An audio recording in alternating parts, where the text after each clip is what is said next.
Goodbye. Hello, Heisman. 20, 25, 30, 35, 40, 45, 50, 45. There goes Davis. Oh, my God. Davis is going to run it all the way back. Auburn's going to win the football game.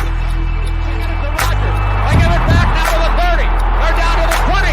All the band is out on the field. He's going to go into the end zone. Four-man Alabama rush. Got him. No, they didn't. Oh, my gracious. Yep. How about that?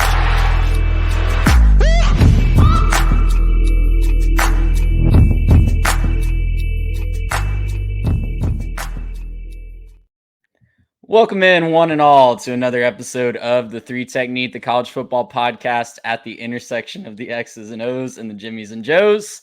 I'm Trey Reeves, running point tonight with Mitch Mason and Garrett Turney, and we're talking all things Atlantic Coast Conference, All Coast Conference, whatever we want to call it these days in the year of our Lord 2024. It's different, just like every other conference in college football. 17 teams, 3 newcomers from all across the land. Island of Misfit Toys, maybe even more so than the Big 12 when you think about just what's going on behind the scenes. But we're not talking about conference politics. We're not talking about any of that. We're just talking about teams on the field, guys. How are we feeling? Just big picture, 30,000 foot view of this league as we head into 2024. I'm really thrilled that, all-time greats like Katie Ledecky and Christian McCaffrey and Eric Dickerson, like they get to be celebrated in the halls of the ACC as conference greats. This is a weird conference. It makes absolutely no sense on paper. It makes even less sense when all the plane flights are booked. But it's going to be a lot of fun because I think there are so many different styles of football this season that we're going to get to watch. If you're looking for, the variety pack, I think of college football, the ACC has it in spades for you. You want up tempo offenses, you're going to get it. You want defense that's, just going to try and smash you into the ground, you're going to find it in the ACC. Now, very rarely on the same team. There's a lot of half teams in this league, but it's going to be a whole lot of fun to watch October, November as we go down the stretch. There really are a lot of half teams. There's some really good teams at the top that I think will be really fun to watch and sort of see where the pecking order ends up. I think this is one of the first years you could say, like, I don't really know who the champion of this conference is going to be, right? It seems like every year you kind of have a good idea for the last, I don't know, spitball at 10 years, but it seems like you've had a good idea pretty much since Clemson started that run of dominance. Like, yeah, we can pretty much guess who's going to win this conference. Not so much this year. There's really a couple of teams at the top that can make it really interesting. The depth falls off hard and fast after those teams. I'd say it's maybe 4, maybe 5 deep. And so if you're looking for that conversation, check out our Friday show because we're not going to be talking about teams that are going to do very much, at least on this one, because the bottom part of the conference is that there's some fun players. There's some teams that, maybe something could be fun for them to watch, and there might be reasons for hope, but it's going to be a tough to make the case for that tonight.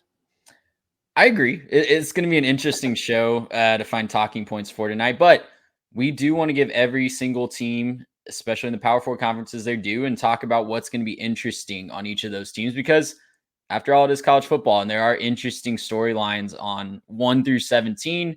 We do have to dig a little bit deeper to find it for some of these teams tonight, but that's what we're here for, and that's what we're here to give you a guide for this year. If you're new around here, first of all, welcome. Thank you so much for stopping on our little corner of the college football internet space. Please do like and subscribe on YouTube, every single podcast platform that you might enjoy, Spotify, Apple Podcasts, all the big ones. We are on there. Like, subscribe, give us a review as well, and let us know how you're liking the episodes. If you're brand new, this is our ACC preview. This is our last Power 4 conference. We've already done the Big 10, SEC, and Big 12, so be sure to go back and check those.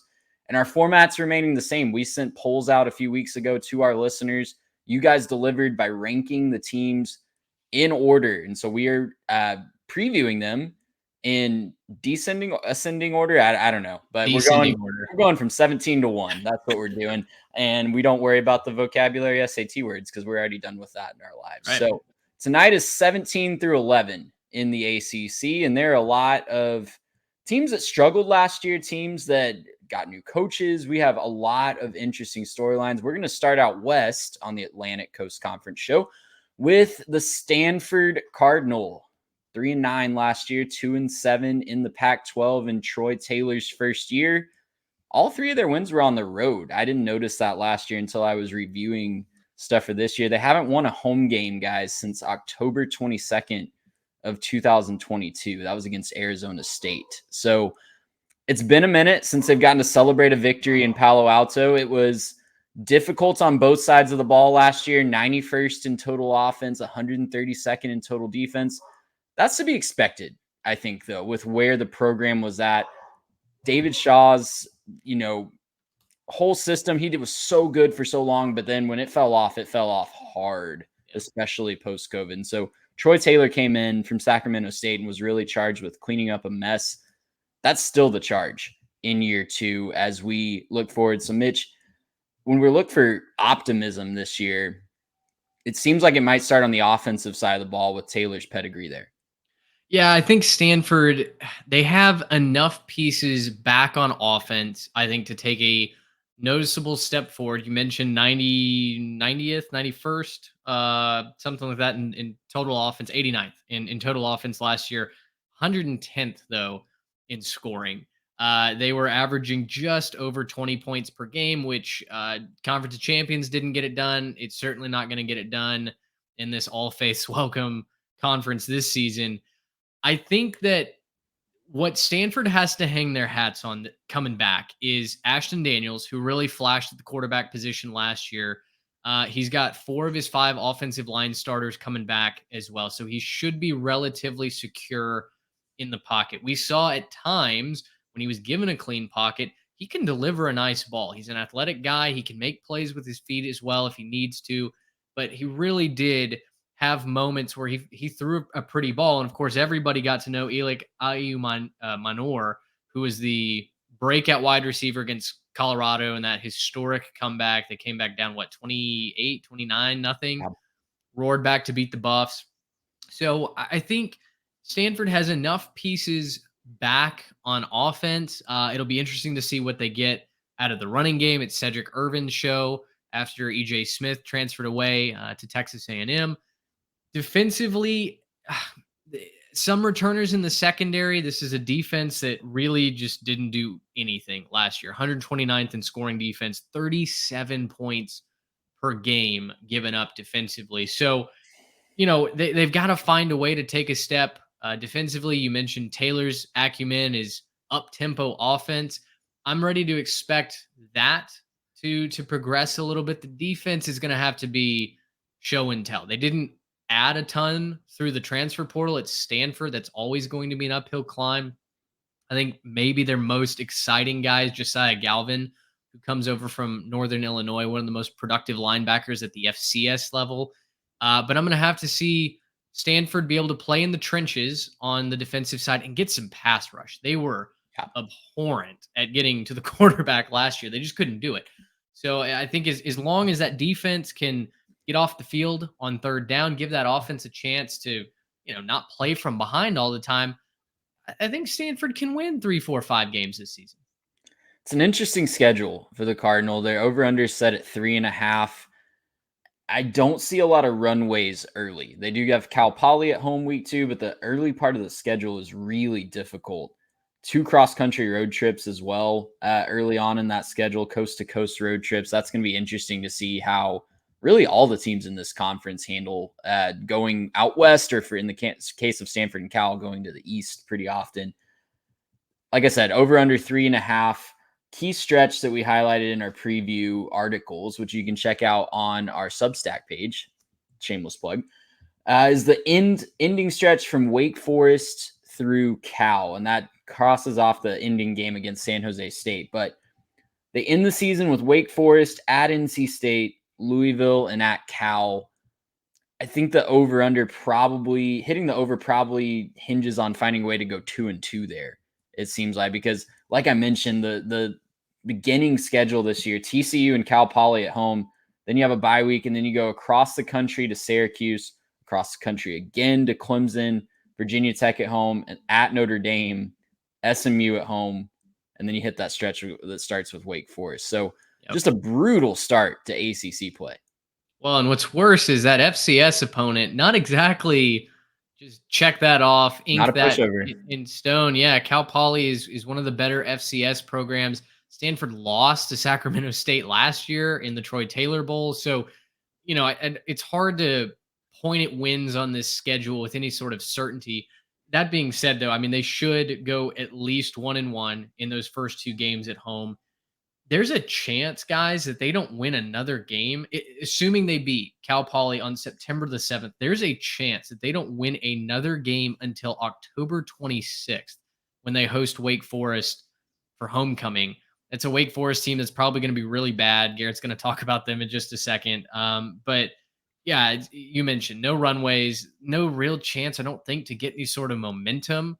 So I think because this program is so down in the dumps, I think you've got to look at things other than the win-loss column when you're taking away positives this season, right? If the offense can start to establish an identity, if you can point to games and specific instances, key instances when Troy Taylor can go to that is what we're building here. That's what we're selling. Then I think you start to rebuild some of that hope that the Cardinal used to have, right? With Andrew Luck and Christian McCaffrey. I mean, this is a team that used to dominate the Pac-12 conference for a stretch, right? Not the offense was good. It was the defense that Stanford was known for just beating you over the head with. They've got a mile to go before they're even close to, that sort of acumen defensively. But again, I think if you can find those moments, if you can have some highlight reel plays, convince, some kids from the West Coast to stay home, kids from Texas, like they were so famous for doing, to come out to the West Coast, sell that education. I think that would be defined as success, I think, this year for Stanford. Yeah, and just see they might go 3-9 again, right? But you got to see it on the field. Maybe play some closer games, just see some progress on the field, and get excited about what it looks like going forward. That's the goal for Stanford this year, absolutely. Coming in at number 16, the aforementioned Wake Forest Demon Deacons, all the way across on the other side of the country. A really big letdown. Obviously, they lost Sam Hartman to Notre Dame after a really good couple-year run with him leading the way at quarterback. They go 4-8, 1-7 in ACC play. They lost 8 of their last 9 after starting 3-0 last year. And unfortunately, that snapped a really nice 7-year bowl streak that they had going. That's Dave Clawson has really done a remarkable job in his 11 years at Wake Forest. Last year, notwithstanding, obviously, but 7 bowl games in a row at Wake Forest is definitely something to hang your hat on, with the lack of resources that program has compared to everybody else around them. But it was really a drop off in the offense. They weren't ever really known for their defensive prowess in that run. It was always, a really fun offense. They fell all the way to 104th in total offense last year, and that can directly be traced to just lack of consistent quarterback play. Mitch Griffiths, I don't know if you guys have saw, he updated his LinkedIn. He's no longer in the quarterback battle at Marshall. He has accepted a project engineer role somewhere in the Carolinas. So good for him, going pro in something other than sports, as the NCAA likes to always say. And but I think that's a microcosm of what was the issue last year for Wake Forest and what they're going to try to fix with bringing in a guy like Hank Bachmeier, who has a ton of experience at Boise State and Louisiana Tech, 51 career passing touchdowns. Garrett, it seems like the offense has to reload somehow. They lost a ton in the portal, but that's always been Wake Forest's bread and butter when they've been successful. Yeah, and they have to find a way to get back to being a destination, right? They have to get to a point where we're kind of one of those middle schools in the ACC, maybe towards the top end, and you want to come play here, right? That has to be where they go, because they're in a little bit of an interesting spot as a program where now here in this, sort of realignment era, they don't want to be, cellar dwellers with this new ACC, especially if the ACC, kind of some of the offseason rumors about the ACC maybe, going the way of the Pac-12 if they can't figure it out. So, obviously we're not hoping that happens, but if it does and you're Wake Forest, you don't want to get left behind. You don't want to end up like, an Oregon State or a Washington State. So you got to find a way to, become the destination. And it starts and stops with scoring points this year. They did not score points last year. They averaged 20.2 a game. That was 115th in the country. That ain't going to get it done. That just ain't going to get it done.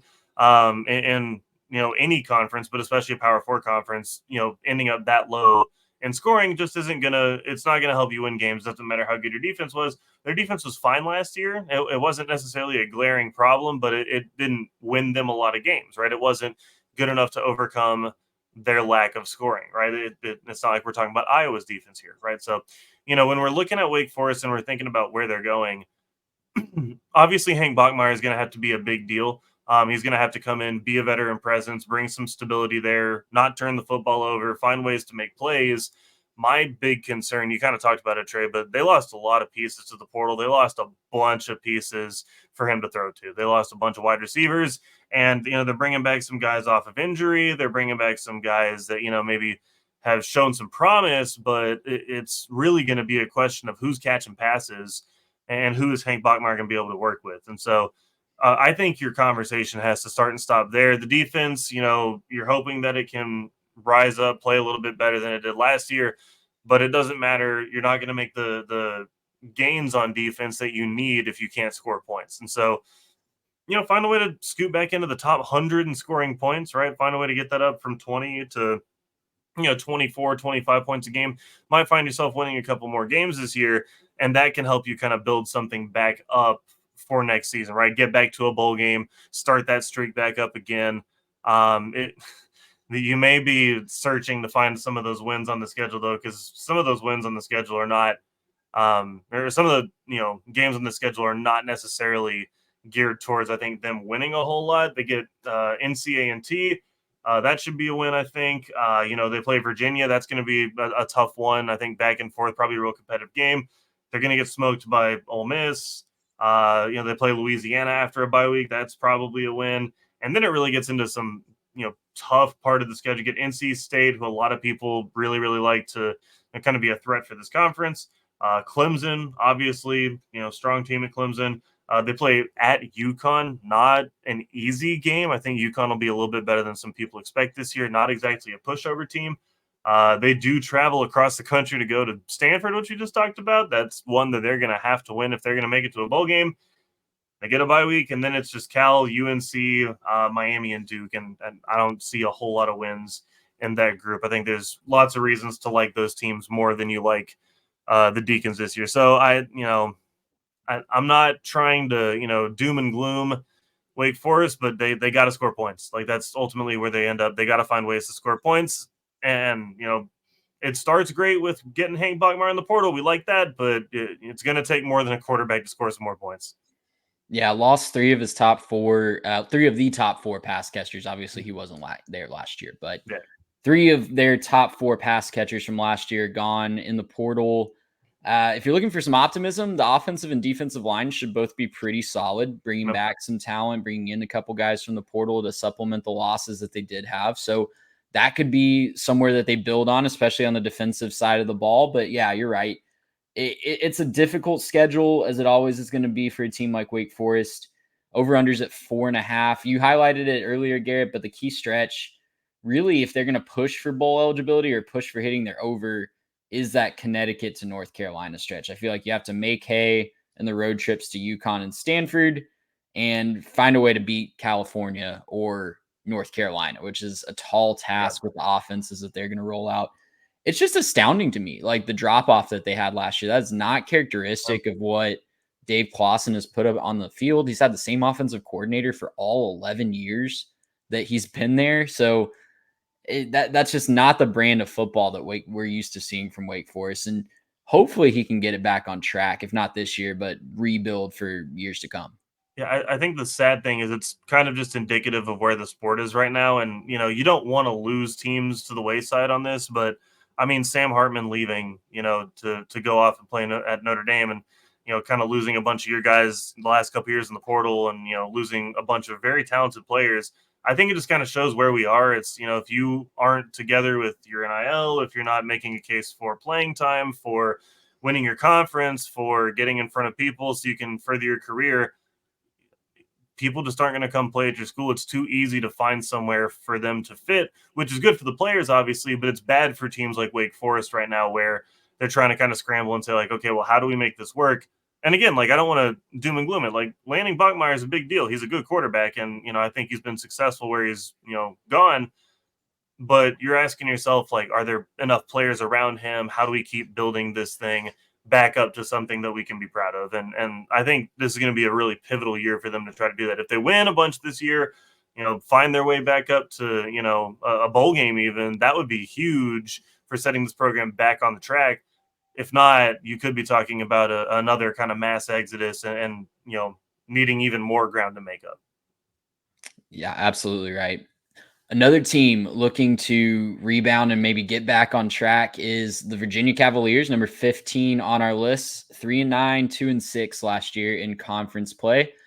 Honestly, the 3-9 is kind of impressive because they started 0-5 and down the stretch had some big wins against North Carolina and North Carolina State. Offense looked pretty fun at times. Tony Elliott's in his third year, obviously known as being an offensive guy. Desmond Kitchings is in the third year as the offensive coordinator there as well. Mitch, it seems like the hope for this year kind of stems on the offense taking yet another jump forward and that kind of driving the ship. Yeah, let me tell you guys, Virginia is going to be fun to watch this year. They may not win a lot of games, but I think they're going to be fun. This is the first real obvious half team. Like Stanford needs everything to go right on offense, and they're not going to have any defense.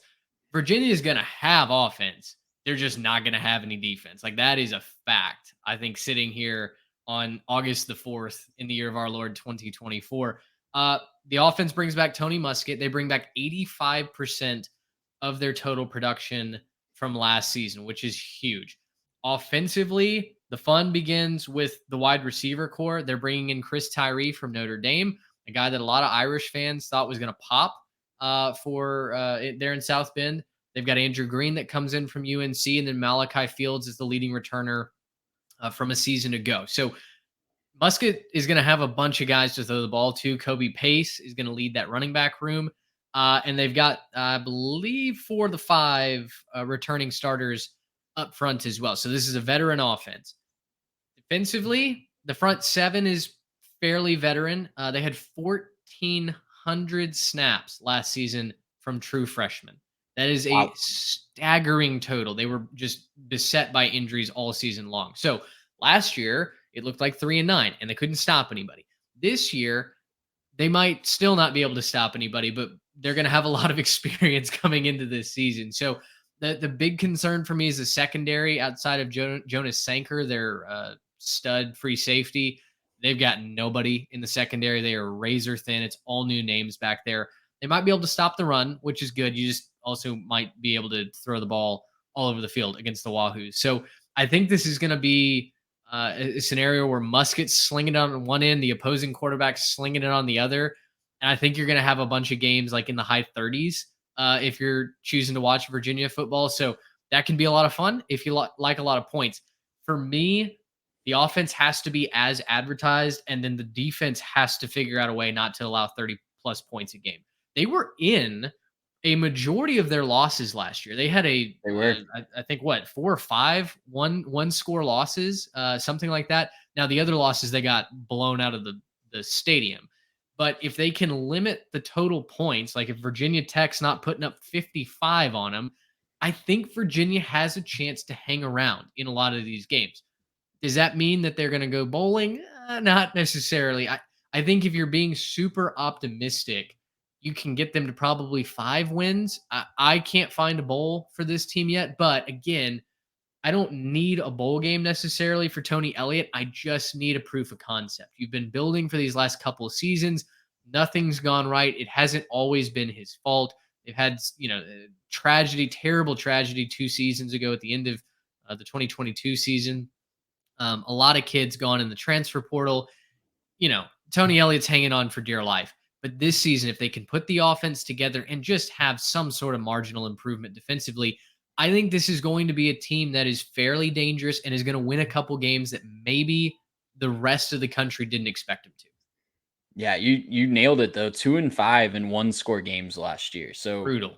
That's brutal to be so close so often, and a lot of times that does come down to the defense just needing one or two more stops and not getting it. So if you can increase that stop rate just a little bit, you got some fun guys. Jonas Sanker is a really fun safety that had 11 pass breakups last year. That's a really fun piece on the defensive secondary, but you're right.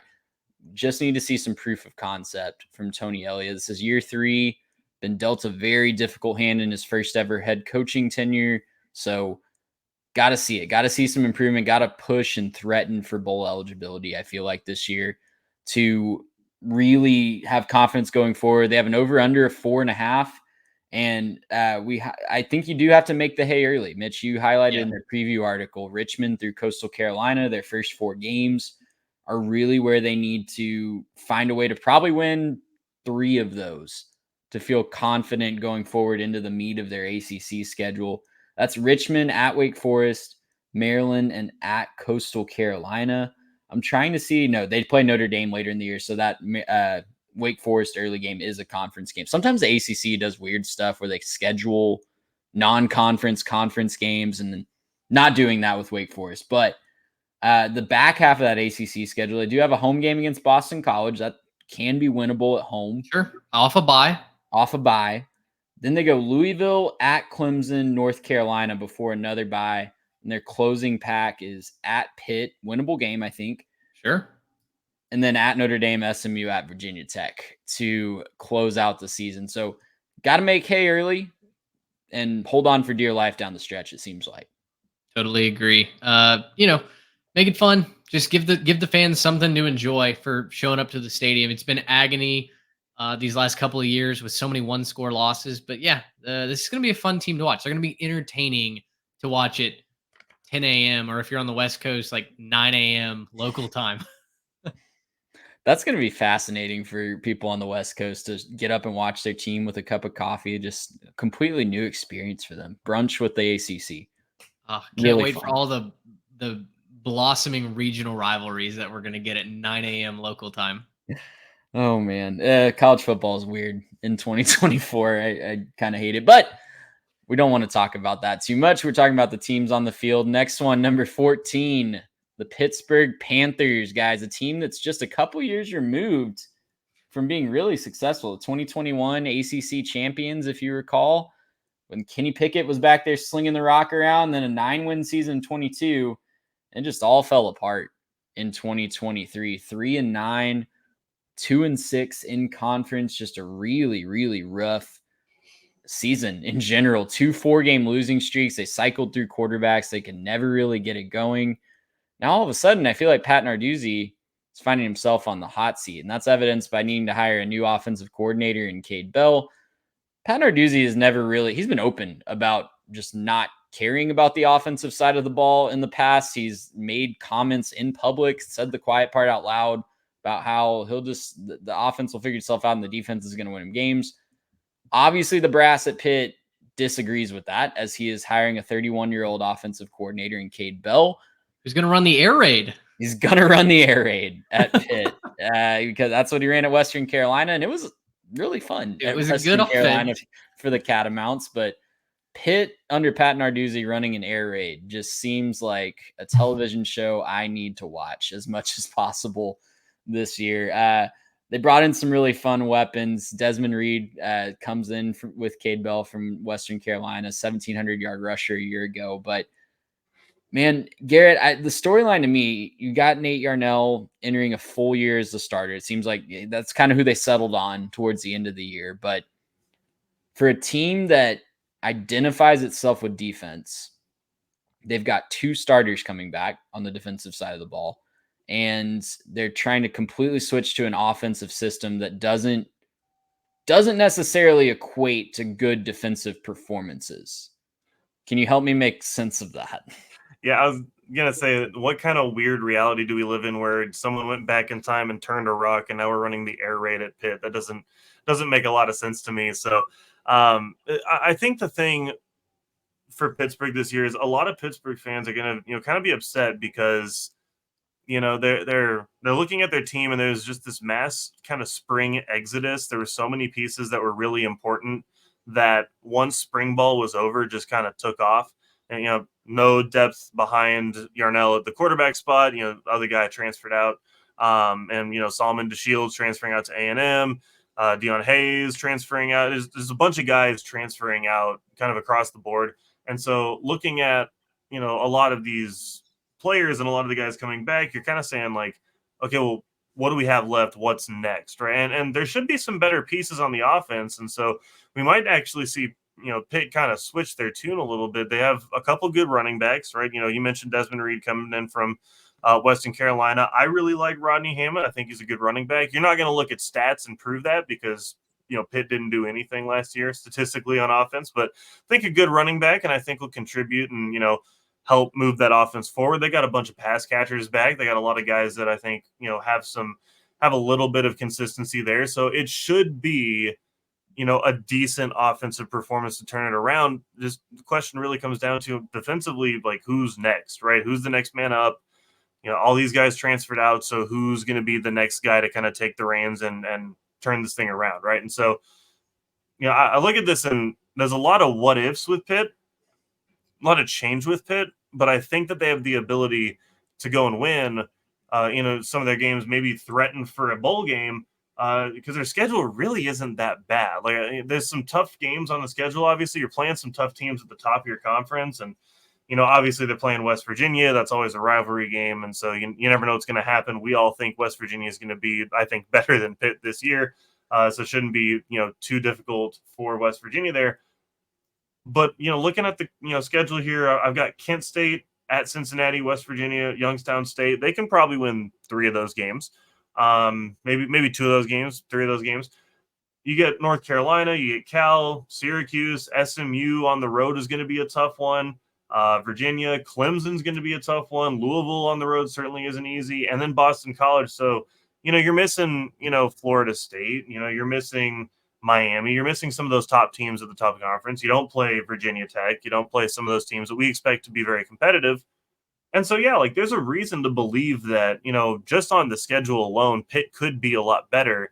They're going to have to find the offense to improve. And if the air raid works, great. And if, the double-edged sword of the air raid is if you stall out and there aren't guys on the defensive side that know, the system quite yet, or, maybe there's a lack of depth. And so guys are getting tired because they're getting, too many plays. They run into, a wall with the air raid. It could be long games where things get really out of hand fast. And so I think the key here is just find the way to move the ball and keep playing good defense and try to win a lot of those kind of gimme games early so that you don't have to worry about trying to make a bowl at the end of the season. Yeah, Garrett, I think you're absolutely right. This is another team, just like we talked about with Virginia, that needs to make their hay early if they have any hope of making a bowl game and getting Pat Narduzzi off of the hot seat. So that 4-game stretch to open up, Kent State at Cincinnati, West Virginia, Youngstown State, they have to go at least 3-1 in my mind to have a chance. But you're right. It's not the scariest ACC schedule. Last year, they had to play Louisville, they had to play Notre Dame, they had to play Florida State, North Carolina. They don't play all those. They still have North Carolina, and they get a really scary SMU team and have Clemson. But I don't know. I can paint a picture that this is a more manageable schedule. I'm really concerned. If I had to pick one biggest concern for Pitt, it's the defensive line. They got Nate Matlick from Kansas State, 9.5 career sacks.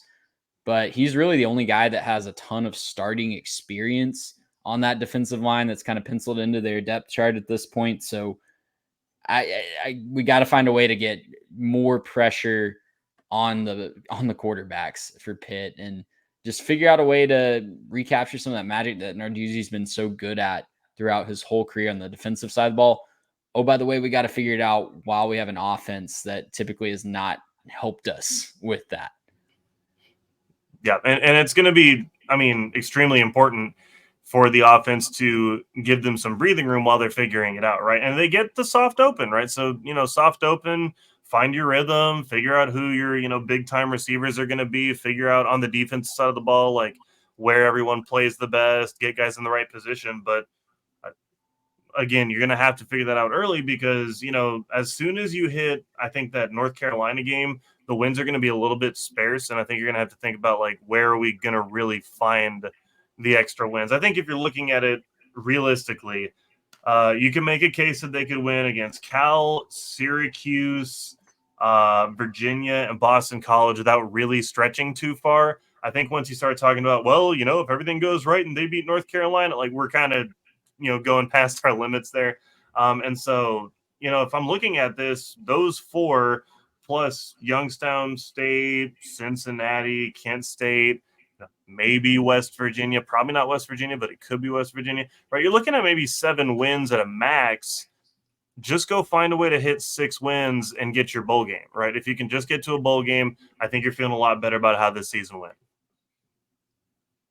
I totally agree. Totally agree. Get to a bowl game, get back to the postseason, and just regroup and see how the offense did. This is his get out of free card that a lot of coaches get when you rehire a coordinator, but figured out, reevaluate at the end of the year, and hopefully Pat Narduzzi still has a job because I do think he's a solid coach and really good. In general, has been really good at Pitt. Another television show that I'm very interested this year is the 2024 Boston College Eagles.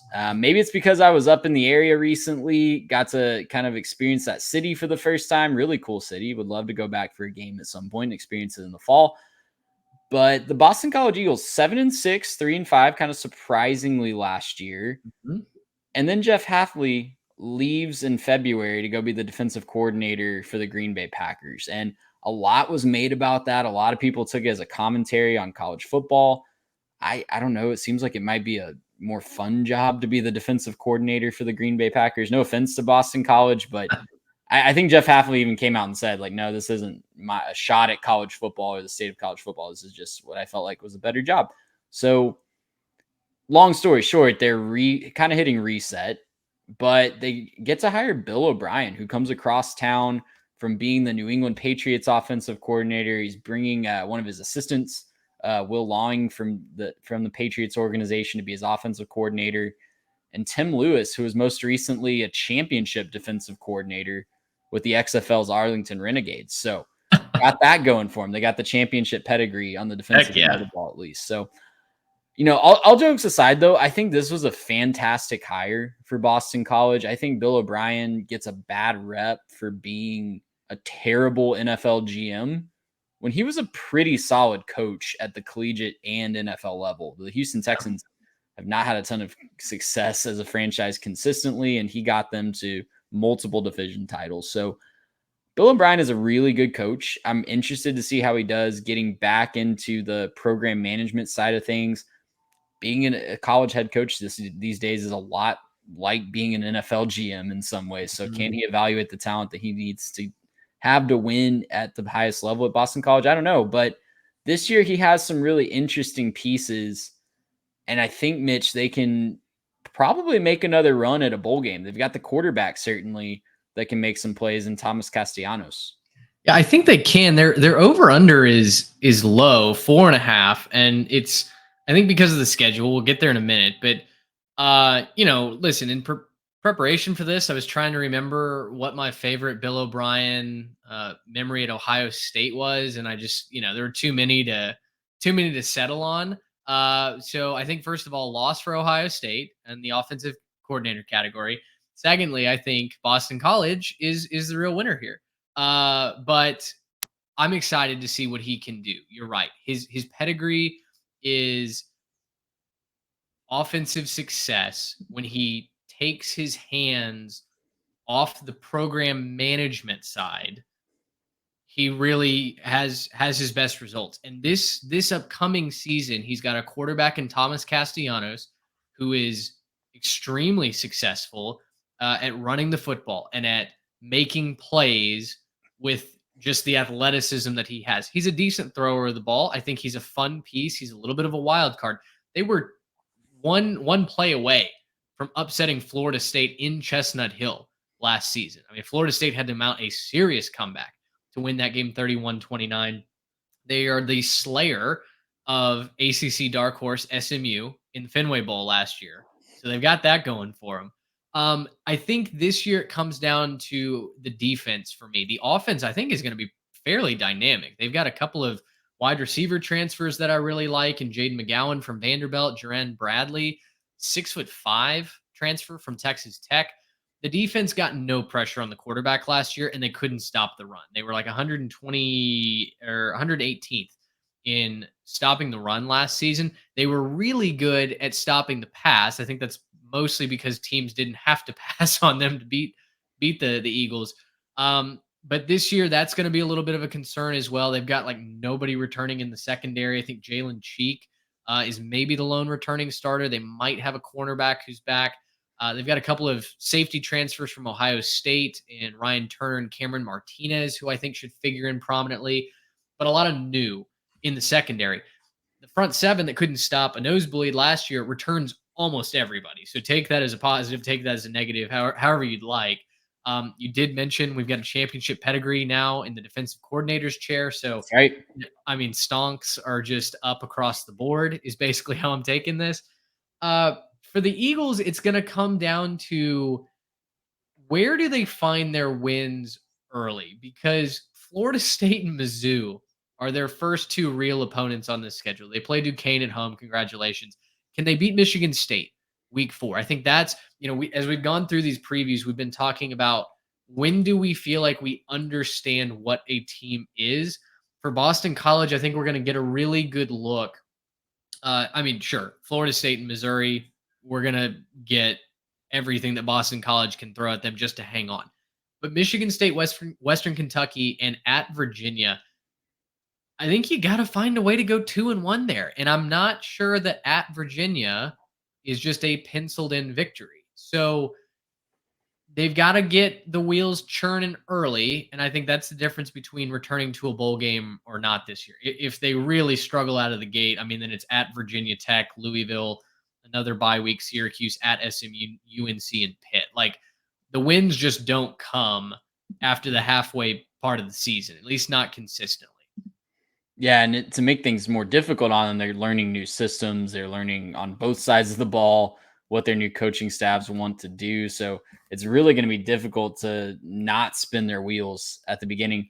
Oh, in that Florida State game, Florida State's going to have already played a game to work out the kinks. So just a really unfortunate start and really difficult start for Boston College this year. But it does soften up a bit. I think that stretch you highlighted, Michigan State through Virginia, there's winnable games there.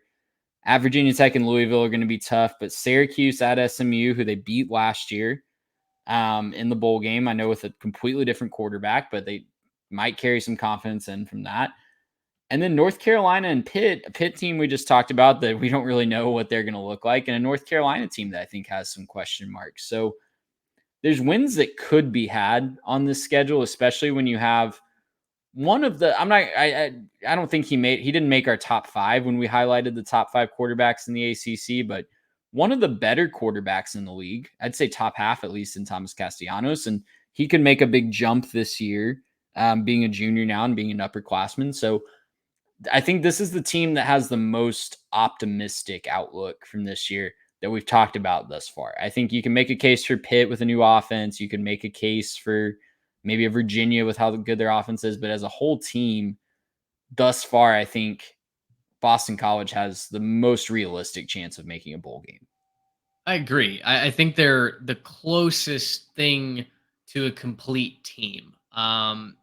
If they have we mentioned Trayshawn Ward yet? Because that's a huge, huge piece at the running back position. Yeah, he's going to be the backup running back to Kai Robichaux. Trayshawn Ward, we thought was going to be a really big piece at Kansas State. And then DJ Giddens, who was our breakout player to watch at Kansas State last year, he broke out. He stole the show. And Ward decided to transfer up to Chestnut Hill. So, Boston College wants to run the football. I think you're going to see some real creativity drawn up by Bill O'Brien. And they've got the pieces to do that. They've got fast receivers. They've got physical receivers. They've got running backs that can do it all, and a quarterback that can hurt you with his legs just as effectively as he can with his arm. Yeah, absolutely. I'm excited to watch Thomas Castellanos this year. I think he's going to be really, really fun, and I'm excited to see Bill O'Brien back on a college sideline as a head coach. I think that's going to be really cool. You mentioned the Ohio State very brief tenure. I had a completely forgotten about that already. I'll confess. Cup of coffee. I listed him as the former Patriots offensive coordinator. Didn't even mention Ohio State, but that's all in the past. He's in Chestnut Hill now, and hopefully going to get that program competitive soon. Let's go back all the way across the country and talk about the California Golden Bears, 6-7, 4-5 in the Pac-12 last year. Really fun, plucky team out west in the Pac-12's final year. Had some really fun games. Remember that game against USC that they were in a back and forth affair that they just barely lost. A really fun game that they had. And so many other shootouts because their defense just could not stop anybody. They won 3 straight to close the regular season and make their first bowl since 2019. They did lose to Texas Tech in the Independence Bowl. 63rd in total offense. I'll be honest with you guys. When I looked that up earlier, I was surprised it was that low. I felt like the offense was a little bit more explosive than that. They did put up points at times, but maybe not as consistently as in my memory I had them. But 105th in total defense, which for Justin Wilcox, the head coach, as a defensive guy, defensive DNA as a head coach, I don't know when we expect that defense to show up eventually at Cal. Maybe he'll finally have it this year, but it certainly hasn't been consistent thus far in his tenure at Cal. But this is another really fun offense down here in this lower echelon of teams. And I think you can make the case that Cal, out of all these teams that we talk about today, has the most realistic shot to jump up with a guy, running the show like Fernando Mendoza. I know he's in a battle with Chandler Rogers that's coming over from UNC. I don't know if you guys have any thoughts on that quarterback battle, but either way, I think it's going to be a fun quarterback situation. And of course, the offense is going to run through Jaden Ott, who put on a ton of shows last year. Yeah, and Jaden Ott is one of the better running backs in the country. When you pair him with an air raid offense, it's almost unfair what you can do schematically when you get a running back with that much space and then, that much talent. You see what he can do. I think a lot of this is going to hinge off of Fernando Mendoza being able to take a step the right direction.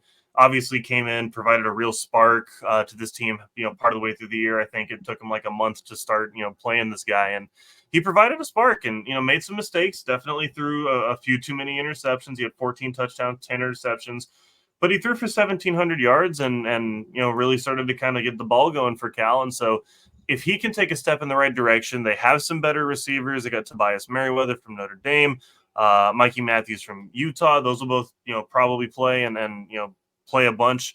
I think that this could be a really exciting, really fun Cal offense. But, Trey, you're right. They didn't play a whole lot of defense, and they're going to have to find a way to play some defense. This is one of those, ACC half teams that we've been talking about, right? This is a half team.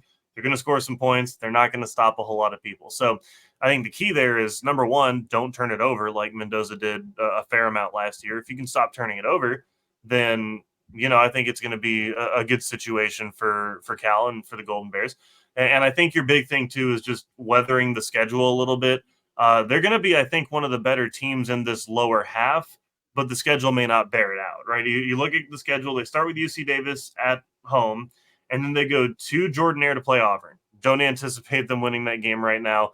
Anything could happen, but I don't anticipate them winning. Then they got to come all the way back across the country to play San Diego State at home. Then they got to go all the way back across the country to play Florida State in Tallahassee. And then by the time they hit that bye week, they got to be catching their breath from all that. Okay, but then you go Miami at home. Then you're going all the way back across the country to play Pitt, coming all the way back to home to play NC State and Oregon State. Then you go all the way across to Wake Forest, and then you play Syracuse, Stanford at home, and then you play SMU. And at that point, that flight to Dallas is going to feel like nothing, right? It's going to be an easy, quick little flight to Dallas from Cal. So, look, at this schedule, we understand like what's happening with the ACC. If you're one of these teams out here on the West Coast, you're going to have a lot of travel, but it is going to be tough to, kind of traverse that schedule. I'm not necessarily scared of a lot of the teams on the schedule. I think there's probably maybe four that you could pencil in as for sure losses. I don't think they beat Auburn. I don't think they beat Florida State. I don't think they'll beat Miami, and I don't think they'll beat NC State. But I think outside of that, you can make a case for the rest of those games going Cal's way if they can just put up enough points. And so, for me, again, another step with the quarterback. He's a young quarterback. Let him find his feet. Let him kind of show what he can do. And if he can score enough points, it could be a fun year for the Golden Bears. Yeah, I totally agree with you. It's going to depend on how many points they can put up.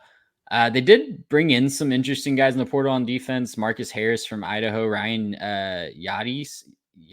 I honestly don't know how to say his last name. Maybe it's just Yates. I don't know. Yates. I don't know.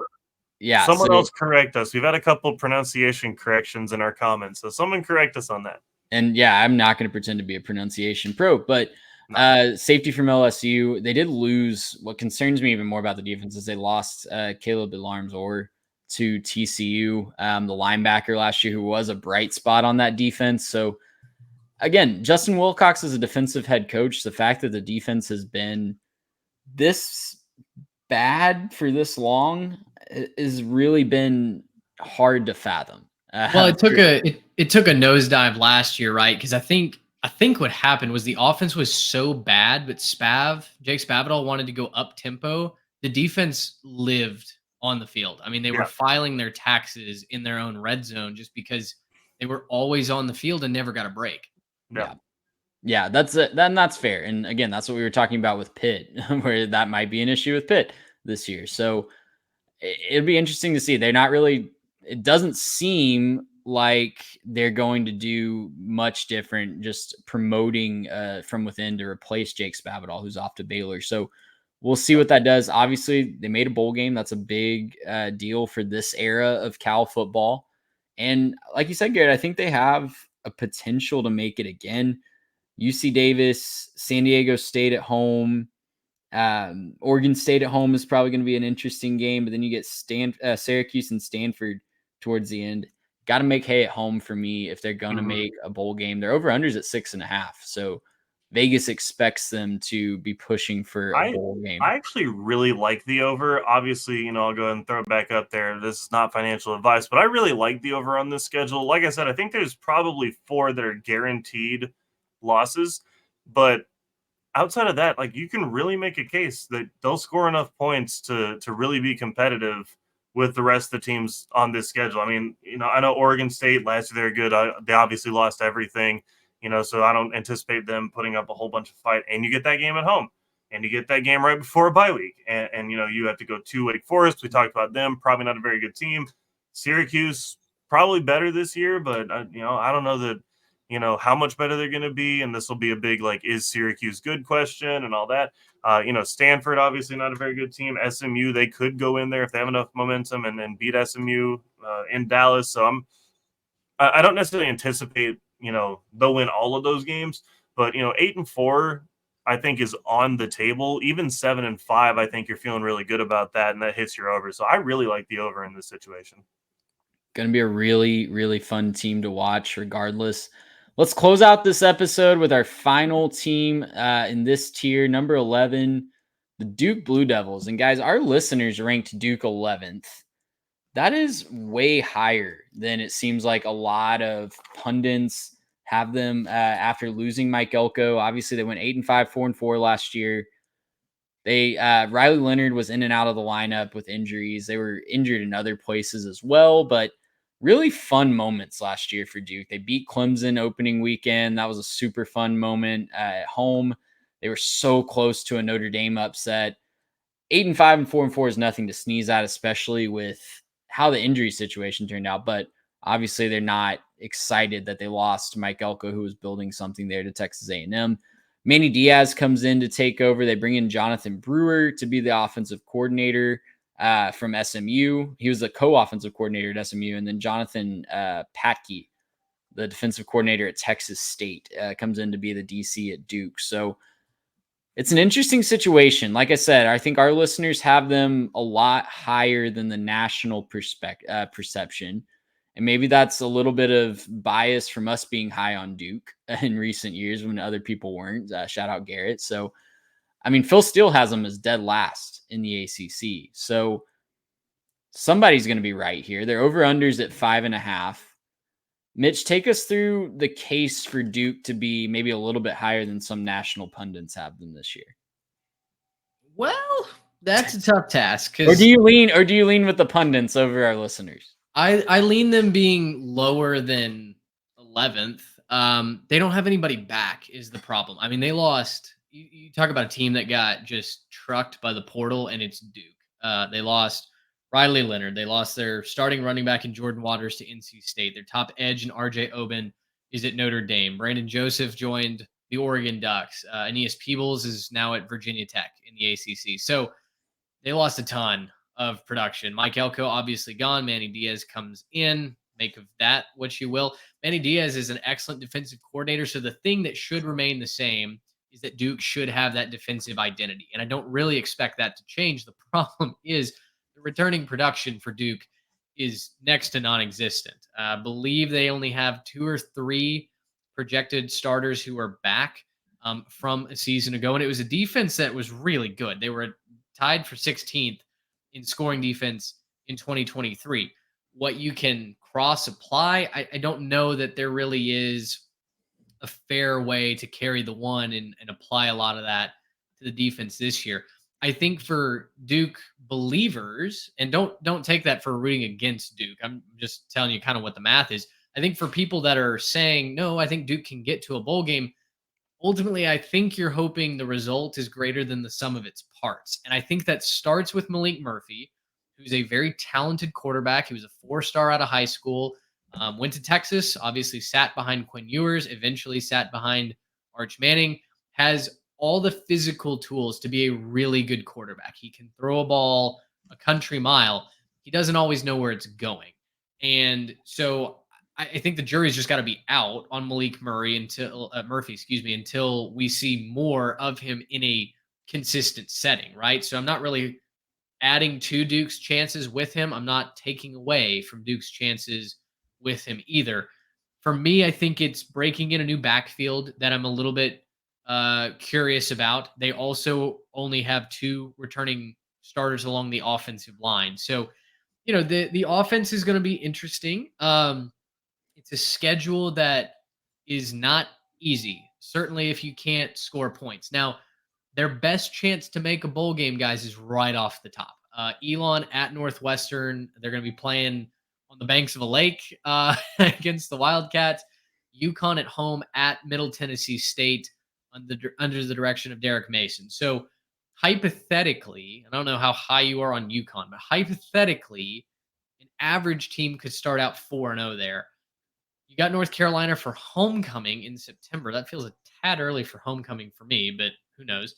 At Georgia Tech, who's going to score a lot of points. So I don't know if Duke can keep up in a shootout there.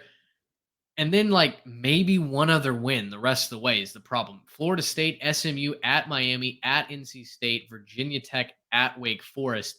There's a really good chance that from October 18th to Thanksgiving weekend, Duke doesn't win a game. Again, not projecting that necessarily. I'm just saying that's the reality that Duke is staring at. So getting to a bowl game, you have to find a way, in my opinion, to win 5 of those first 6 games, feel really good about yourself, and then weather a gauntlet down the stretch of October and November in conference play before maybe you get a layup against Wake Forest.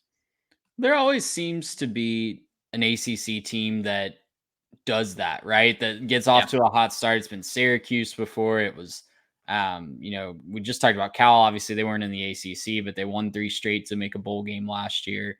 Very ACC-like of them to do that. So why not Duke? They could definitely have a strong start against a weaker schedule, build up some confidence. But I agree with you. They're not going to be favored in any game. I don't know what the Georgia Tech line will be. It depends on how well Georgia Tech starts against a tough schedule. Yeah. We'll talk about them on the next episode. But after that Georgia Tech game, they will not be favored in another game until the Wake Forest game at the end of the year. I feel very confident in saying that. So, yeah, you got to find a couple that you're not favored to win and take care of business at the beginning of the year. That trip to Northwestern is going to be really interesting in a wonky environment week 2. So, I don't know. It's going to be really interesting. Manny Diaz was an interesting hire. I think that's a decent hire for Duke and where Duke was at after just getting a really good coach plucked. So we'll see if, what is this, the 3rd or 4th time is the charm for Manny. But I could build the case of an optimistic future for Duke. Maybe not as much this year. Malik Murphy's fun. Don't know that he's necessarily what you want to build the whole program around, though. Hey, that's Temple legend Manny Diaz, builder of programs that you're talking about there. So watch your mouth. Sure. Yeah, sure. We'll leave it at that. That's teams 17 through 11 in the ACC going to all the coasts this year. Do write in. Let us know what we messed up. Let us know what you liked about the show, and let us know what you're excited for these teams. If you're a fan of one of them, what are you building your confidence around this year for teams 17 through 11? Be on the lookout the rest of this week. We've got 2 more episodes breaking down the ACC. And guys, the countdown is on. We are so close to real football being on our TVs in just a couple of weeks, and we will get you ready for the season even after these ACC previews are done. Follow us on Instagram and Twitter at 3TechPod. Write in at 3techpod@gmail.com. And for Mitch Mason and Garrett Turney, I'm Trey Reeves. I'll see you next time. Gracious him. How about that?